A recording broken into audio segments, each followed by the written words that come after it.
요한복음 17장에는 예수님께서 십자가에 달리시기 전에 모든 제자들과 장차 오는 성도들을 위해서 기도하신 기도문이 나와 있습니다. 그래서 이 17장의 이름을 짓기를 대제사장의 기도문이라고 합니다. 본문의 기도문은 1절에서 5절까지는 주님 자신을 위해 기도하신 말씀으로 창세전에 아버지와 함께 가졌던 영화로서 지금 아버지와 함께 나를 영화롭게 하옵소서라는 내용입니다. 그 다음에 6절에서 19절까지에는 당시에 있던 모든 제자들을 위해서 기도하시는 말씀인데 그 골자는 저희를 세상에서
인도하여야 할 터이니라는 말씀이 기록되어 있어요.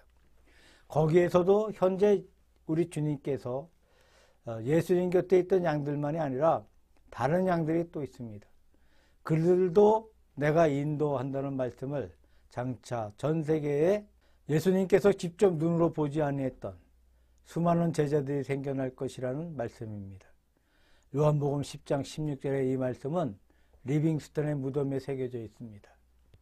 그때 이 말씀의 뜻은 영국 사람이 영국 사람만 위해서 전도하는 것이 아니고 다른 지역에도 하나님의 자녀가 얼마든지 많이 있으니 그들도 주님 앞으로 인도하여야 되겠다는 뜻으로 리빙스턴이 복음 선교의 사명에 이 말씀을 응용하고 있는 것을 보았습니다.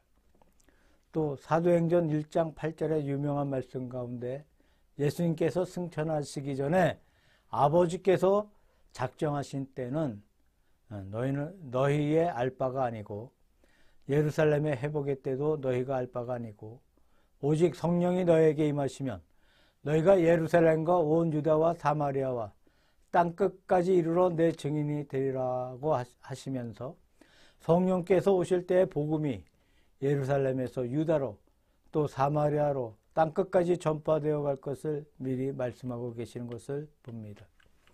또 마태복음 24장 14절에 보니까 민족에게 전파된 후에 인자가 오리라고 합니다. 자, 세상의 끝날이 되고 예수님이 재림하시기 전에 먼저 복음이 전 세계에 전파되고 모든 민족이 복음을 듣게 된 후에 비로소 인자가 오겠다.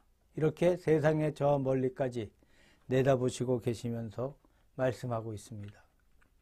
마태복음 16장 18절에는 베드로가 유명한 신앙 고백을 한 후에 너는 베드로라 내가 이 반석 위에 내 교회를 세우리니 음부의 권세가 이기지 못하리라고 말씀하셨어요.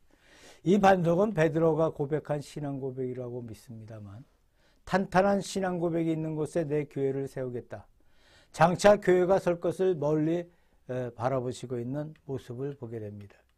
그렇다면 예수님께서 장차 교회가 이루어지고 세상 끝날까지 복음이 전파되고 그때 곁에 있던 유대인 신자들 외에 다른 곳에 있던 수많은 신자들이 있어서 주님을 따라올 것을 미리 예견하고 계시는 것을 볼 수가 있습니다. 지금 부터 한참 전에 어떤 도시에 어느 노인이 살고 있었어요. 상당히 돈이 많은 부자였고 아주 불도에 열심히 던 분이었습니다.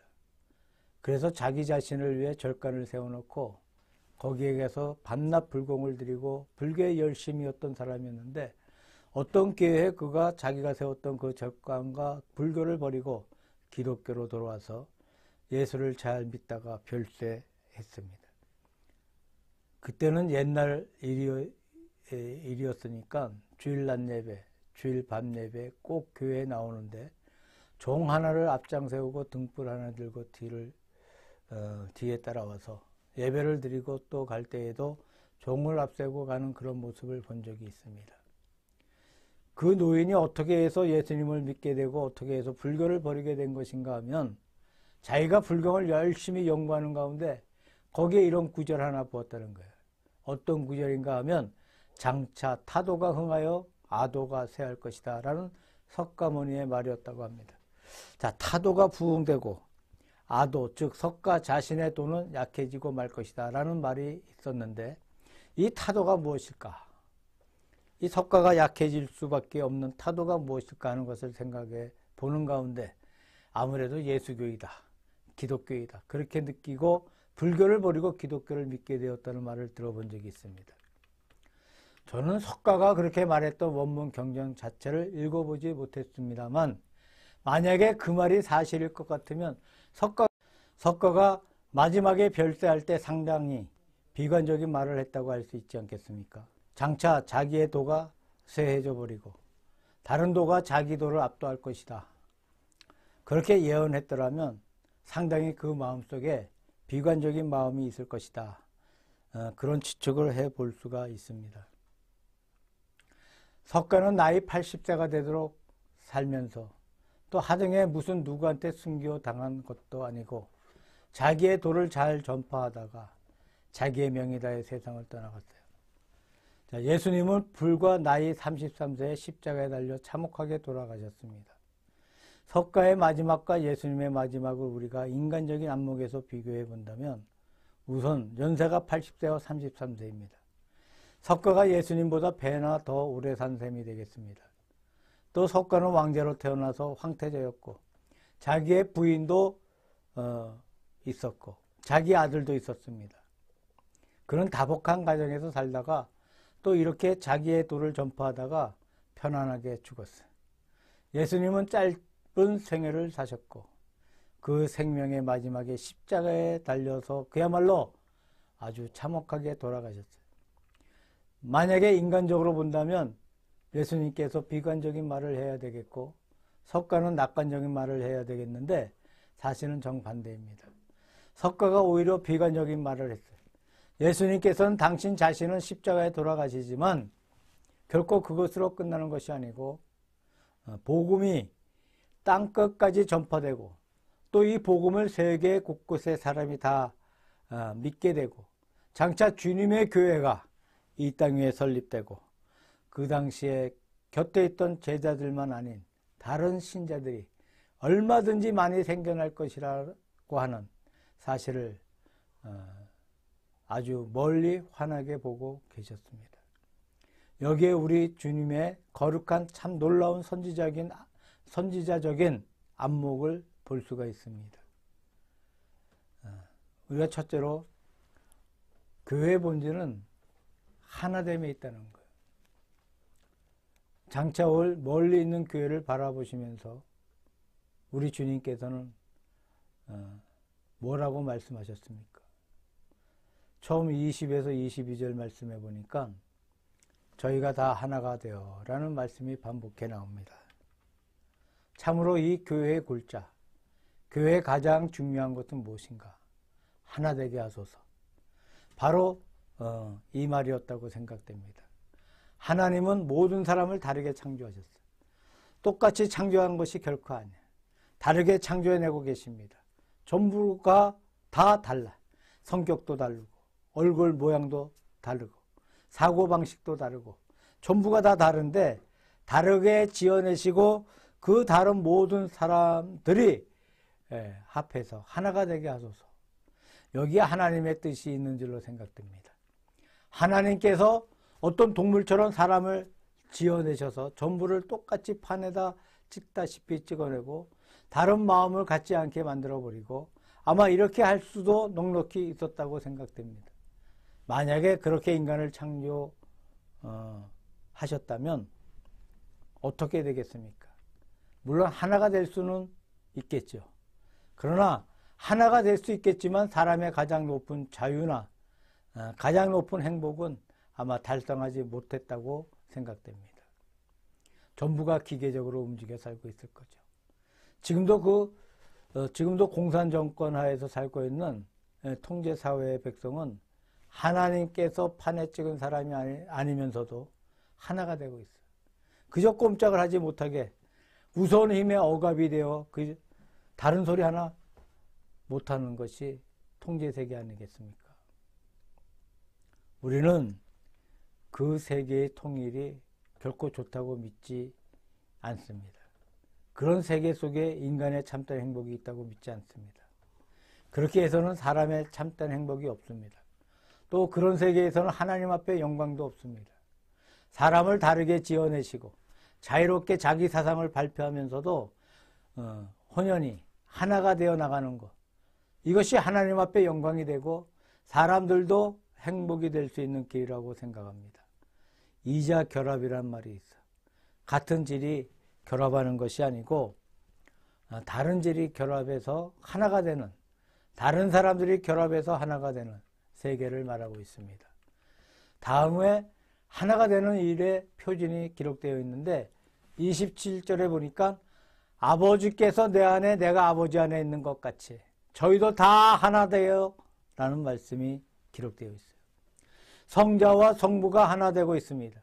성부, 성자, 성령은 삼위일체라고 그러는데 분명히 위는 세 분이고 직분이 다른 것처럼 표시되고 있습니다. 그러나 세 분이 아니고 한 분이에요. 동일하신 하나님이에요. 여기에 진정한 하나됨의 표본을 볼 수가 있다고 생각합니다. 하나의 하나가 아니라 셋의 하나야. 그 셋이 합해서 완전히 하나가 되는 그 하나의 세계를 말하고 있습니다. 그러니까 성부께서 성자 안에 계시고 성자께서 성부 안에 계십니다. 우리 믿는 모든 성도가 얼마나 하나가 되어야 되겠는가. 성삼위가 하나 된 것처럼 우리가 하나 되는 가장 높은, 가장 강하고 가장 완전한 하나됨의 표본을 여기에서 말씀하고 있는 줄로 생각합니다. 그뿐만 아니고 이 하나는 거룩한 하나님의 하나고 우리가 동참하는 하나로 생각돼요. 무슨 말인가 하니까 사람이 자기의 힘을 가지고 하나가 되겠다고 해서 되는 것이 아닙니다. 나도 성삼위와 더불어 같이 동참하려고 노력하고 또 다른 분들도 그렇게 노력하고 전부가 성삼위에 하나 되는 세계에 동참하려고 노력한다면 전부가 하나가 될 수가 있습니다. 하나님을 떼어버리고 인간의 억지, 인간의 힘, 인간의 방법, 인간의 노력을 가지고 하나가 되는 것이 아니라 성삼위의 거룩한 연결체 속에 우리가 들어감으로 말미암아 교회가 하나 될 수 있어요. 교회가 하나가 된다는 것은 무슨 재미있는 어떤 노는 것을 통해서 하나가 되는 것이 아닙니다. 요즘 보면 참 그런 것이 많은 것 같습니다.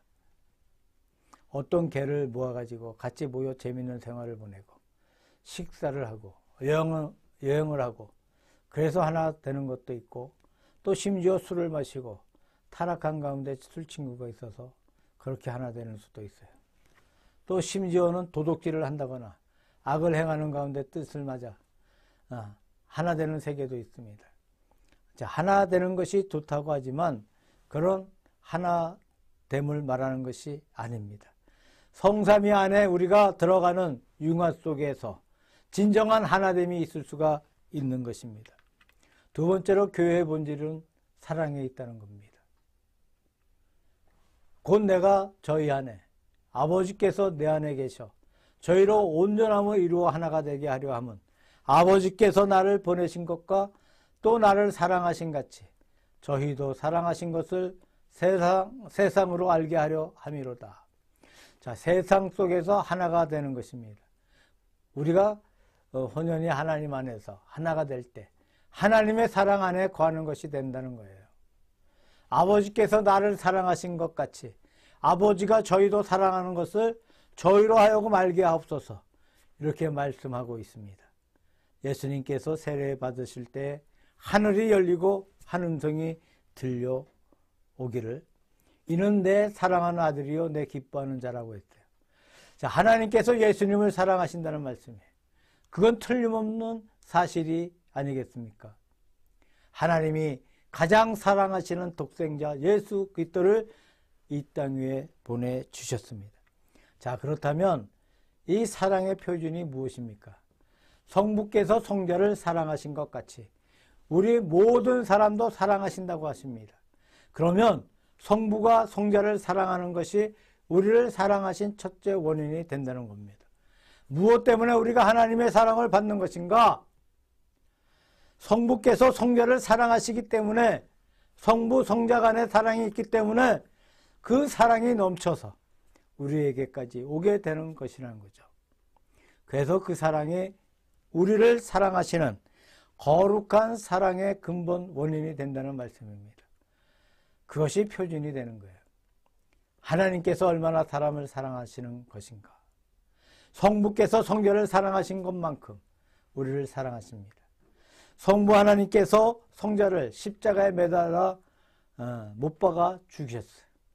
당신의 아들을 죽이기까지 했던 그 원인이 무엇인가 하니 우리 만민들을 사랑하시기 때문에, 우리를 사랑하시는 그 표로서 성자 예수를 못 박아 죽이셨다는 거예요. 그러니 우리를 성자 예수만큼 사랑한다는 그 말이 되지 않겠습니까? 성부가 성자를 사랑하는 것이 우리를 사랑하는 원인이 되고 표준이 된다는 이야기입니다. 이 얼마나 고상하고 높고 거룩한 말씀인지 모르겠습니다. 우리 기독교는 사랑의 종교라고 옛날부터 말하고 있습니다. 위로부터 하나님을 사랑하되 마음을 다하고 힘을 다하고 뜻을 다하고 정성을 다해서, 다시 말해서 전심전력으로 하나님을 사랑합니다. 그 다음에 사람을 사랑하되 자기의 몸처럼 사랑하고 이웃을 사랑합니다. 하나님을 사랑하고 이웃을 사랑하는 이것이 우리 예수 믿는 사람들의 기본 진리에 속한다고 믿습니다. 이 거룩한 진리를 우리 앞에 말씀해 주고 있습니다. 덴마크는 지도를 자세히 보면 아주 조그만 반도 국가예요. 밑에 독일이라는 큰 국가가 있고 거기에 그저 툭 튀어나와 있는 혹같이 달려있는 작은 나라가 덴마크입니다. 그나마 땅은 그렇게 풍요한 땅이 되지 못하고 밑에 강한 세력이 있어 참 대단히 나라가 어려워서 고생을 많이 한 때가 있었어요. 18세기에 덴마크의 사람들이 향락을 좋아하고 타락을 좋아하는 그런 지경에 빠졌을 때가 있었습니다. 그때 그룬트비라는 목사가 나와서 유명한 3회 운동을 일으켰어요. 위로 하나님을 사랑하자, 옆으로 사람을 사랑하자, 그리고 밑으로 덴마크의 땅을 사랑하자. 이 3회 운동을 일으켜 고등국민학교를 만들어 열심히 이 정신을 고취시켜 주었어요. 하나님을 사랑하고 사람을 사랑하고 덴마크 땅을 사랑하자 하여 자기의 땅을 열심히 개간했더니 이 덴마크가 세계에서 으뜸가는 농업 국가가 되었습니다. 전 세계 사람들이 농업을 배우기 위해 덴마크에 가서 공부를 해야 한다고 합니다. 그래서 그들의 신앙이 부흥되고 그들의 국가가 부흥되었습니다. 저 영국이나 다른 나라들은 덴마크의 계란 같은 것이 출출되어 가면 덴마크의 도장이 찍혀 있으면 검사를 안 한대. 의뢰에 그것은 좋은 것이니까 조사를 한다거나 검사를 하지 아니하는 그런 우수한 농작물을 만들어서 외국에 수출하고 참 평안히 잘 사는 나라가 되고 있습니다.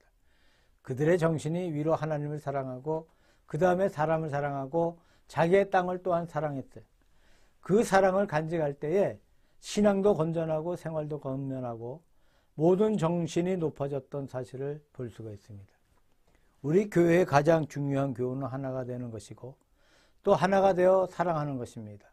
이 사랑도 성부와 성자의 거룩한 사랑의 표준 하에서 사랑하는 것이 교회의 가장 높은 표준임을 말하고 있습니다. 우리가 이렇게 생각해 볼 때 무언가 마음속에 부끄러운 생각이 금할 수가 없습니다. 또 뭔지 걱정스러운 생각도 금할 수가 없죠. 오늘의 우리나라는 너무나 혼란한 가운데 있어요. 여기에 우리가 사랑이라는 것은 도무지 찾아볼 수가 없는 오늘의 상황이 아닌가 생각해 봅니다. 그저 피차간에 모략하고 중상하고 남을 넘어뜨리기를 좋아하는 그런 가운데 살고 있다고 볼 수가 있죠. 그저 복잡하고 그저 시끄럽고 그저 괴롭고 이런 상태 가운데 있습니다. 참 어쩌다가 우리나라가 이렇게 되고 만 것인가. 이것을 한번 생각해 보지 않을 수가 없죠. 이 나라의 기독교인들은 이렇게 많다고 그러는데 더군다나 서울은 지금 3분의 1 이상이 기독교인이라고 합니다. 1천만 인구에 400만이 기독교라고 합니다. 그러니까 서울에는 참 기독교의 비율이 아주 높은 편입니다. 이런 상태에서 어째서 백성들이 이렇게 타락한 가운데 있는 것인가? 미움만이 있는 것인가? 당파가 너무나 심합니다. 또 너무나 사치성이 강하고 그저 사람들이 자기의 분수에 지나치게 호화로운 것을 좋아하고 사치로운 것을 좋아하고 전부가 사치품을 만들어야 돈을 벌어들인다고 하는 그런 말들이 돌고 있습니다. 이게 도대체 어떻게 되고 있는 것인가? 좀 더 이 백성들이 안정된 분위기에 살지 않고 오늘 살고 내일 죽어버리자 하는 그런 정신의 지배를 받고 있는 것 같습니다. 흡사 18세기의 덴마크의 상황과 같은 것이 아닌가 이렇게 생각해 볼 수가 있습니다. 여기에 우리에게 필요한 것이 무엇입니까? 위로 하나님을 사랑하는 것, 그 다음에 아래로 사람을 사랑하는 것입니다. 우리에게 맡겨진 우리의 땅을 사랑하는 것. 아마 이 사랑의 운동이 일어날 때에 우리가 새로운 국면을 이루갈 수가 있을 것이라고 생각합니다. 세 번째로 교회의 본질은 하나님의 영광에 동참해 있다는 거예요. 24절 말씀을 보게 되면 여기에 영광이라는 말씀이 기록되어 있습니다. 하나님께서 창세전부터 나를 사랑하심으로 내게 주신 나의 영광을 저희도 보게 하시기를 원하옵나이다. 자, 예수님의 기도 가운데 창세전에 아버지와 함께 가졌던 영화로서 지금도 나를 아버지와 함께 영화롭게 없소서라고 하셨어요. 주님 자신을 위한 기도문에서 말씀드렸습니다만 영광은 바로 하나님의 세계의 본성입니다. 하나님의 세계는 영광 가운데 계시는 것입니다. 그분은 턱걸만큼도 어두운 것이 없습니다. 빛에 가득 차 있습니다. 그 빛이 바로 하나님의 영광이에요. 그 영광을 저희도 알고 보게 해달라고 그리고 하나님의 영광에 동참하게 해달라는 기도입니다. 교회가 하나님의 하나 되는 세계에 동참하고 하나님의 사랑의 세계에 동참하고 그 다음에 하나님의 영광의 세계에 동참하는 것입니다. 세상은 영광이라는 말을 잘 쓰죠. 어떤 분이 남에게 굉장한 우대를 받았거나 세상에서 칭찬을 받으면 내가 영광을 얻었다. 그렇게 말합니다. 한 나라가 어떤 나라에서 큰 높은 서비스를 받는다거나 남에게 굉장한 칭찬을 받으면 영광을 얻었다. 그렇게 말합니다. 한 나라가 아니라 한 사람이 어떤 나라에서 큰 높은 서비스를 받는다거나 남에게 굉장한 칭찬을 받으면 영광을 얻었다. 그렇게 말하죠. 여러 가지 인간적인 영광이 많이 있습니다만 그러나 가장 큰 영광은 하나님의 영광이에요. 인간 세계의 모든 영광은 하나님의 영광과 도무지 비교할 수 없는 줄로 믿습니다. 그런데 하나님께서 그 영광을 당신만 차지하고 계신 것이 아니라 그 영광을 우리 사람들에게도 나누어 주기를 원하고 계신다는 거예요. 우리로 하여금 그 영광에 동참하고 그 영광 속에 같이 들어가서 그 영광을 보게 하시기를 원한다는 겁니다. 우리 교회에 하나님의 거룩한 영광이 있습니다. 뉴턴 같은 분이 만유 인력의 법칙을 발명했습니다. 땅 위의 모든 물체를 잡아당기는 인력을 가지고 있다는 것이죠. 큰 것은 인력이 더 크고 작은 것은 인력이 작습니다. 그래서 작은 물체는 큰 물체에 끌려서 붙어버리게 되는 것이죠. 아주 얇고 아주 가벼운 무슨 비닐 같은 그런 조각은 사람 몸에 붙어버리지 않습니까? 내 몸의 인력 때문에 붙고 마는 것입니다. 지구는 태양 주위를 돌고 있어요. 어떤 밧줄로 묶고 있는 것이 아닙니다. 태양이 굉장히 큰 물체이고 이 지구는 거기에 비해서 아주 작은 물체니까 태양의 인력에 끌려서 그 주위를 돌고 있습니다. 달은 또 지구보다 작은 것이니까 지구의 인력에 끌려서 지구 주변을 돌고 있어요. 이래서 이 전체 태양계의 질서가 유지되고 있습니다. 물리학자들에 의하면 우리가 사는 이 은하계 전체에 수억 개의 별들이 있습니다만 그 거리가 얼마나 멀겠으며 또 그 안에 전 물체의 무게를 만약에 단다면 얼마나 엄청나겠습니까? 아마 우리가 어떻게 측량할 수 없다고 생각합니다. 이 굉장히 큰 은하가 또 다른 은하를 향해서 서서히 끌려가고 있다는 그런 말을 들어본 적이 있습니다. 다시 말하면 우리 전부를 다 합한 것보다 훨씬 더 큰 은하가 있어서 끌려가고 있다는 것을 말하고 있습니다. 이것을 들으면서 이렇게 느껴보았어요. 과연 인력의 인력, 마지막 인력은 어디인 것인가? 여기에 작은 물체가 큰 물체에게 끌려가고 다른 지구에게 끌려가고 지구는 태양에게 끌려가고 그 다음에 이 은하수 전체가 어디인가 끌려가고 있습니다. 그러면 마지막에 끌려가는 최후의 곳은 어느 곳인가? 하나님의 세계가 아닌가 생각해 봅니다. 하나님의 큰 세계가 이 우주 전체를 잡고 계십니다. 이끌어가고 있습니다. 다시 말씀드리면 하나님의 세계로 말미암아 우주 전체가 통솔되고 있다는 거예요. 이 전체를 통솔하시는 하나님의 힘이 없어지고 만다면 우주는 없어지고 말 것이 아니겠습니까? 하나님께서 우주 전체를 끌고 계십니다. 예수님께서 끌려가는 것이 바로 교회입니다. 이 성삼위의 하나됨에 우리가 끌려가고 성삼위의 사랑에 끌려가고 성삼위의 영광에 끌려가는 것이 바로 교회의 생태라고 말할 수 있겠습니다. 리빙스턴은 목사이면서 의사였어요. 아프리카로 가서 참 놀라운 업적을 많이 일으켰습니다. 복음을 전파하고 병자를 고쳐주고 그러나 그것만 한 것이 아니라 아프리카의 지리를 탐사해서 아프리카에 대한 지리를 세상의 상사에게 전해주었고 또 미지의 세계를 탐험해서 여러 가지 인간 세계의 좋은 지식을 나누어주고 굉장한 업적을 이루겠어요. 그가 아프리카에서 마지막에 죽었을 때 그의 내장은 토인들이 꺼내서 그 땅에 묻어버리고 그 내장을 빼낸 몸은 오랜 세월이 지난 후 영국의 운반에 갔습니다. 그래서 웨스트민스터 대성당, 거기는 영국의 왕들이 묻혀 있는 곳이죠. 거기 왕들 사이에 리빙스턴이 묻혀 있습니다. 자, 리빙스턴의 국장을 거행할 때 전 영국이 떠들면서 굉장한 경의를 표했다고 합니다. 자, 장례식을 거행하는 그 앞에서 어떤 머리가 허옇게 휘어져 있는 어떤 노인 하나가 눈물을 흘리면서 울고 있었습니다. 유달리 울고 있기 때문에 어떤 분이 그 곁에 가서 당신은 왜 울고 있습니까? 라고 물으니 이렇게 대답하더랍니다. 리빙스턴하고 나는 같은 고향 출신입니다.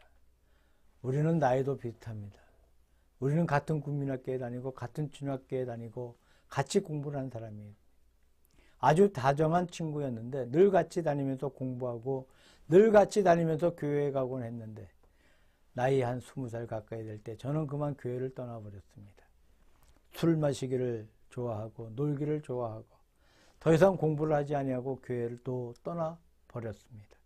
리빙스턴은 계속해서 교회를 충실히 지켰고 열심히 공부를 했고 그는 목사가 되고 의사가 되고 아프리카로 건너가서 위대한 업적을 일으켰습니다. 이제 이렇게 돌아와서 전 영국 백성이 다 애도하는 가운데 국장을 치르고 있는 모습을 볼 때 참으로 영광스럽게 보입니다. 리빙스턴이 영광스럽게 보이는 동시에 나 자신은 너무나 비참하게 보인다는 거예요. 내가 너무나 불쌍하게 느껴집니다. 나와 리빙스턴이 이렇게 헤어진 것은 바로 우리가 20살 가까워질 때 내가 교회를 떠나 신앙에서 타락해 술을 마신 그때부터 헤어지고 만 것이 아니겠습니까? 그는 영광을 받고 있는 사람이고 나는 참혹한 치욕을 받고 있는 것입니다. 라고 하면서 울고 있더라는 유명한 일화가 남아 있습니다. 이 이야기는 우리가 현세에서 볼 수 있는 심판이라고 할 수 있지 않겠습니까? 현세에서 볼 수 있는 구원과 멸망의 표본이라고 할 수 있어요. 리빙스턴은 끝끝내 경건하게 살아갔습니다. 그의 최후의 일기장을 보게 되면 마지막까지 기도하는 가운데 철저히 자기 자신을 하나님 앞에 바치고 또 바쳤어요. 그의 최후의 기도문에 하나님이여 내가 다시 한번 몸을 주님 앞에 바칩니다. 이 아프리카에 있는 사람들과 세계에 있는 만민들이 주를 믿게 해달라는 그런 간곡한 기도와 더불어 그가 운명을 했습니다. 끝없이 예수님에게 끌려갔고 하나님의 은혜 가운데 살았고 일생을 일편단심 주님을 사랑하는 가운데 살아갔던 생애였습니다.